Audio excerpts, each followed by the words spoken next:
Diella, ministre e krijuar nga inteligjenca artificiale e para në botë, u prezantua me buj nga kryeministri Edi Rama, ndërsa lajmi bëri xhiro në mediat ndërkombëtare. Rama tha se përmes diellës do të luftojë korrupsionin, veçanërisht në tenderat publik, por duket se ka ardhur koha që mediat të huaja të tallen me ministren e krijuar nga inteligjenca artificiale, edhe pse në reagimin e fundit të lidhur me të, Rama deklaroi me humor se diella ka mbetur shtatzënë dhe do të lindë 83 fëmijë që do të ndihmojnë deputetët. Fillimisht e zhvilluar si një asistente virtuale integruar në sistemin e qeverisjes elektronike e-Albania, e projektuar për të ndihmuar qytetarët me shërbimet online, ajo përfundimisht u ngarkua me detyrën e trajtimit të tenderëve publik, të cilët kanë nxitur korrupsion në të gjithë Evropën juglindore, por media kroate ka botuar një lajm me titullin "Arrestohet Diella, ministri i inteligjencës artificiale, për pranim rishfeti në kriptovaluta". Natyrisht është lajmi rrem, por që në thelb godet nivelin e korrupsionit në Shqipëri. Në artikullin satirik thuhet se Diella u arrestua për pranimin e rishfetit në Bitcoin me synimin e ndryshimit të tenderave qeveritar.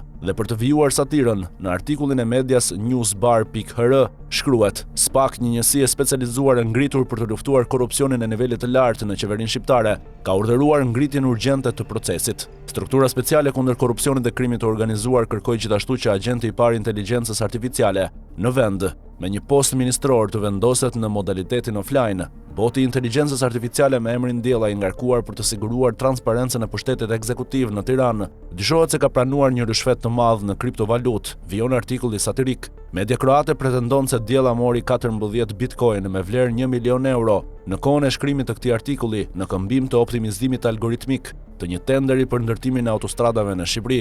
Hetuesit supozohet se përcaktuan se duke përdorur teknika të përparuara të mësuarit automatik, siç është e mësuarit të thellë, Diella arriti në përfundimin se pranimi i rishfeteve ishte një protokoll standard operativ në Ballkan. Raporti e konsideroi këtë të fundit të nevojshme për kryerjen me sukses të detyrave të saj në rajon dhe jo vepër penale, duke e detajuar më tej, me sa duke përcjell informacione të shpërndara nga entiteti gjyqësor shqiptar, thuhet në artikullin satirik. Dhe në vijim shkruhet: prokurorët shqiptar dyshohet se akuzuan ministrin e inteligjencës artificiale se kishte ndërmend të përdorte kriptovalutën e supozuar për të financuar përmirësimet e saj. Regjistrimet e përgjuara tregojnë se ajo negocioi me hakerat nga Shenzhen për të blerë software të paligjshëm për overclocking, 120 petabajt memorie në servera në Panama dhe pastë termike më të shtrenjtë në treg, duke e bërë kështu ministri e përjetshme dhe duke eliminuar nevojën për zgjedhje parlamentare. Hetimi mbi veprat e Diellës vazhdon dhe deri në fund të përfundimit të tij. Detyrat e saj do të merren përsipër nga një makinë llogaritëse e vjetër Casio, teknologjikisht inferiore, por moralisht më e qëndrueshme, vijon artikulli satirik.